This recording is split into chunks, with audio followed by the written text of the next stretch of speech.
estamos en contacto con nuestro amigo y columnista habitual sobre las situaciones que está viviendo el país hermano de Chile, Carlos Méndez. Carlos, ¿cómo te va? Muy bien, Mario, escuchando atentamente las opiniones y con ganas de responderle también a Julio Raffo. Pero mejor vamos a la cosa no menos complicada, que es el plebiscito que se realiza este domingo Sí. en todo Chile y también en el exterior, en más de más de 175 consulados, aproximadamente 97.000 electores chilenos están habilitados para votar en este plebiscito, donde se define, ¿no es cierto?, el nuevo texto constitucional de Chile. Bueno. ¿Me permitís que te haga una observación y ya después te dejo todo el tiempo a vos? Pero no, yo entiendo que cuando aquellos estudiantes saltaron el molinete y dijeron no son 30 centavos sino 30 años, lo que estaban pasando por arriba era el laberinto en el cual estaba metido Chile, que había construido evidentemente una sociedad en un proceso que no viene al caso, pero salieron de ese laberinto y se inició todo un proceso de movilizaciones. Pero hubo un momento en que el proceso de movilizaciones, ¿cómo se canalizaba? Él vía Chile como en otro laberinto y se salió de ese laberinto con la reforma constitucional. Bueno, perfecto, creíamos que salía de ese laberinto de la movilización permanente a través de la reforma constitucional. Se llama a la convención constitucional y hay un texto. Y ahora tengo la impresión de que con el crecimiento del rechazo al texto constitucional, Chile está en un nuevo laberinto. La semana que viene te voy a preguntar cómo sale Chile de tantos laberintos. Bueno, sí, estamos en la mitología griega, ¿eh?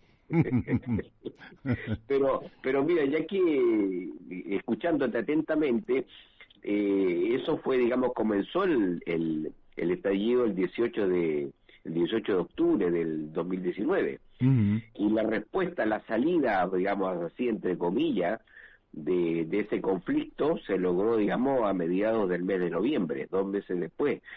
Y uno de los actores más importantes de ese acuerdo, de buscar, digamos, políticamente la respuesta, digamos, de buscar, redactar, iniciar un proceso constitucional con una nueva constitución, uno de esos actores era un joven menor de 35 años, que era el joven diputado Gabriel Boric. Uh-huh. Y hago esa caracterización porque Boric tomó esa decisión contra viento y marea, o sea, en contra de lo suyo. Su partido, Coalición Social, Convergencia Social, lo trató mal, que votó en minoría, o sea, etcétera. Y después se fue dando, ¿no es cierto?, este proceso constitucional, porque realmente se estaba en un laberinto del cual no tenía salida. Se dice que el de los laberintos hay que salir por arriba. Así es. Y se salió a través, ¿no es cierto?, de un acuerdo político transversal, desde la ultraderecha Unión Demócrata Independiente hasta la izquierda, y no tan izquierda porque el Partido Comunista no votó aquello, el Frente Amplio sí, ese acuerdo. Se hizo, ¿no es cierto?, el plebiscito, esto llegó a la pandemia, el gobierno de Piñera, etcétera. Con todos esos escenarios, algunos que nosotros también vivimos acá en Argentina, se hace, digamos, el plebiscito y triunfa rotundamente, casi con un 80%, el 25 de octubre del 2020 por una nueva constitución. Bueno, Uh-huh. Comienza, se eligen posteriormente los convencionales, 155 convencionales. Gana ampliamente, digamos, los sectores progresistas y radicalizados, dejando a la derecha prácticamente sin un cupo, digamos, necesario como para poder hacer oposición dentro de la convención constitucional. Claro. Se logra el nuevo texto, digamos, o sea, en ese sentido, el nuevo texto, nadie puede decir, no, mira que la derecha, los medios hegemónicos, no, se logró un texto, digamos, que con digamos, entre izquierda y centroizquierda, y más izquierda todavía, con pueblo originario, etcétera. Pero es un texto, digamos, que se entregó, Mario, lo hemos seguido, ya estaba Boris presidente, ¿no es cierto?, sí, que asumió en marzo del presente año, y el 4 de julio se le entrega el texto al presidente para ser votado, ratificado o rechazado en este plebiscito el próximo domingo. uh-huh. Y ahí, a partir de entonces, comienzan a verse las falencias que dicho texto, desde el punto de vista de su lectura, que obviamente que esto no es una lectura de solamente de eruditos, sino que es una lectura política. O sea, digamos, lo que se vota el domingo, Mario, yo lo quiero que me ayude al respecto. No es, digamos, un sondeo de opinión, digamos, de que, a ver, ¿qué opina la ciudadanía argentina sobre determinado tema? Y el día lunes seguimos, ¿no es cierto?, con todos los problemas económicos y sociales que tenemos acá en el país. Bueno, en Chile obviamente tampoco es así.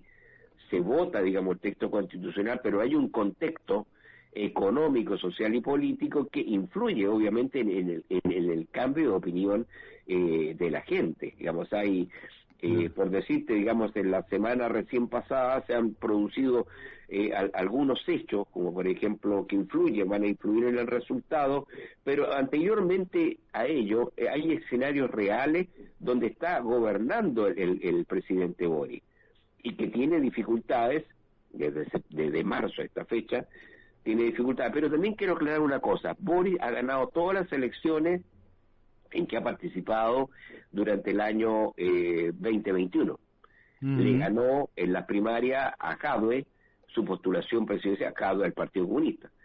Le ganó a Jadwe. Sí, fue una sorpresa. Y inscribiéndose prácticamente sobre la hora. Perdió ante el candidato, pero con varios otros candidatos más, en la primera elección presidencial, ¿no es cierto? Perdió, salió segundo detrás del derechista Kast.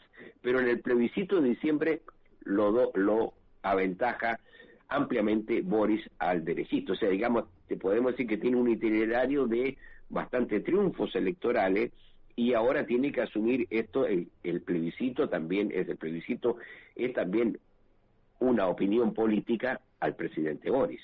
Claro. Y por lo tanto, digamos, de marzo a esta fecha, él se ha enfrentado a problemas que son los escenarios reales. Insisto, digamos, la Constitución no es un documento neutro que se vota por sí o por no, sino que hay un contexto social y escenarios reales, digamos, que el gobierno no ha sabido enfrentar suficientemente bien como conducción, como presidente. Uh-huh. Ha tenido dificultades Boris en la conducción. Tiene una coalición donde, dicho por ello, tiene dos almas. Por un lado, digamos, el alma del Partido Comunista y el Frente Amplio, y por otro lado la socialdemocracia. Quiero recordar que durante el gobierno de Allende, muchos compatriotas no están de acuerdo con mi opinión, pero durante el gobierno de Allende también se dieron en la conducción del gobierno dos polos en la Unidad Popular, a una que se denominaba reformista y a otra revolucionaria. Acá precisamente se dice que, digamos, que no es que se diga, sino que no se puede conducir, lo vemos también acá en Argentina, no se puede conducir, digamos, no se puede gobernar teniendo en el gobierno, en la coalición de gobierno, dos posiciones que son diferentes y a veces en algunos casos antagónicas. Claro. Eso, obviamente que. Por otro lado está también la situación económica, post pandemia, ¿no es cierto?, que no es muy diferente a la que nosotros estamos sufriendo acá en Argentina. Estoy hablando del gobierno de Boric. Y está el problema de la inseguridad, dividida en varios ítems. Está la delincuencia y el narcotráfico en las ciudades y en las grandes ciudades. Y está la insurgencia en el sur, con incendios provocados, digamos, por grupos radicalizados de mapuches y otros. Ayer, por ejemplo, se incendió un molino y un museo, digamos, en la zona de la región del Biobío. O sea, son problemas que a la gente y les influye para su decisión, digamos, de votar el próximo domingo. Está las olas de inmigrantes en el norte, de venezolanos, colombianos, en menor medida porque ya estaban antes peruanos y bolivianos, pero sí haitianos. O sea, Eso influye, digamos, que para una población chilena de 17 millones, no sé cuánto será ahora, pero en los últimos 5 o 7 años ha ingresado 1,5 millones de inmigrantes en Chile. Entonces Amigo. son cuestiones que influyen, son objetivas que influyen. En ese contexto, Mario, que lo que se da este plebiscito del próximo domingo. Claro. Y lógicamente que no apareció ninguna otra encuesta. Pero supongo yo que la derecha debe estar contenta con ese resultado. Mira, sí, yo creo que contenta, hay algunos de los sectores liberales, yo creo que están más que contentos. Los extremistas de derecha no sé, pero digamos, acá hay un factor que me preguntabas por la encuesta. Yo te digo que la encuesta de izquierda, digamos, que dio Cosa Nostra, bastante, digamos, interesante, que le ha acertado en en todos los sondeos, digamos, de las elecciones del año pasado. Tiene un sondeo muy desfavorable a la prueba, que le otorga un 43% y un 57% al rechazo. Es decir, muy parecido al resultado de Boris contra Kass en la presidencial. Claro, pero invertido, digamos. Claro, pero o sea, ¿qué es lo que ha sucedido, Mario? El factor, esto molesta mucho, el factor, digamos, que va a influir en esta elección es la posición que ha tomado un amplio sector de la centroizquierda, un sector de la centroizquierda que votó favorablemente a la convención por una convención, ¿no es cierto?, plebiscito en octubre del 2020, ha modificado, precisamente por la poca participación o nula participación que tuvo en la convención constitucional, en el proceso mismo, y son críticos al texto constitucional. Entonces ellos están, digamos, se han inclinado por el rechazo, abiertamente se denominan con algo que es muy hiriente dentro de la izquierda como amarillos, ya que se les trata de amarillos, ellos mismos se autodefinen como amarillos, y en ese grupo hay amplios sectores, incluso vinculados al expresidente Ricardo Lagos, y varios de sus ministros y personeros que fueron de dicho gobierno e incluso de la presidenta Bachelet. Es decir, obviamente que son opiniones pero son influyentes, son opiniones de la clase política, pero obviamente que son influyentes en este contexto que se dirime el apruebo y rechazo a esta nueva constitución. Entonces, más bien es ese sector el que va a definir el plebiscito el próximo domingo. Dos elementos más que... Pero también es una derrota para personas como Bachelet, por ejemplo, que se pronunció a favor del apruebo, ¿no? Claro, pero Bachelet tiene, como dicen ustedes, tiene, digamos, la carta, como es en el juego de acá de Argentina de cartas, digamos, el ancho de espada. Ella tiene el ancho de espada.